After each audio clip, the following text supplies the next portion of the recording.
Hello, today I'm going to talk about a very cute animal which has unfortunately been in danger of extinction but now is recovering. The story goes like this. Muscle nigrets, which is a species name for black-footed ferrets, belong to the weasel family.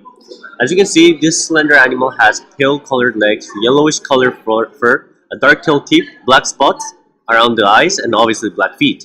The black-footed ferret once appeared and inhabited in the central grasslands and basins from Texas to southern Canada. In the early 1900s, there were over 5 million ferrets. These ferrets heavily depended on prairie dogs for food and shelter, as they would live in the burrows that the prairie dogs would make. However, by the early 20th century, there was economic pressure to expand the agricultural activities throughout the basins and grasslands of Texas to southern Canada. Rodent poison and pests devastated the population of the prairie dogs, which consequently caused the black-footed ferrets to be almost wiped out by the 1950s. There was also a plague that killed a great portion of the population of prairie dogs and ferrets. In the year 1967, this species was listed as endangered, as the last captive black-footed ferret died. It was then thought that the black-footed ferrets were completely extinct until 1981, when a small population was found in a Wyoming prairie dog colony. By 1987, the last remaining 18 black-footed ferrets in the wild became extinct, and only the ones captive found in 1981 remained in existence. This was a great problem since not only these animals are adorable and unique, but also has a very unique environmental niche as it controls the prairie dogs, squirrels, mice, and other rodents populations.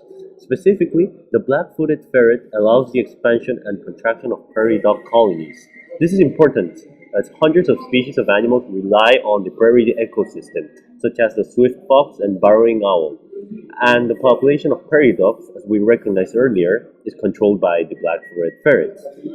This means that if the black-footed ferrets go extinct, the prairie ecosystem will not be balanced as the population of prairie dogs may expand. Furthermore, according to the food chain, many rodents and other animals that reproduce quickly would expand in number as they would have one less predator, the black-footed ferrets, which belong in the secondary consumer. This can create unbalanced populations of several animals such as the one of mice and squirrels. Also, less food would be available for other predators that prey on the black-footed ferrets, such as bigger hawks.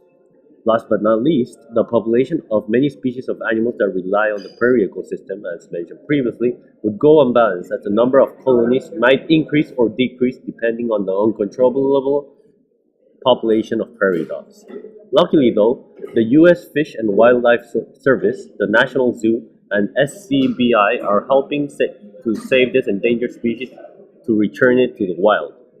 Through artificial insemination and assisted breeding, the black-footed ferret recovery plan has successfully brought back the black-footed ferrets, and there are now a total of 1,410 black-footed ferrets living in the wild.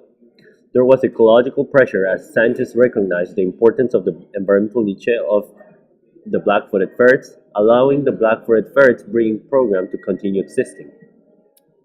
Finally, as these species are unique to southern Canada through Texas, society recognized that its intrinsic value was worth of protecting and bringing to the wild. So I guess that it is fair to say that we must recognize and continue protecting the species by not committing the same error as we did. Some things are not worth destroying for money, and the black-footed ferret is definitely one of them. Thank you and protect the ferrets.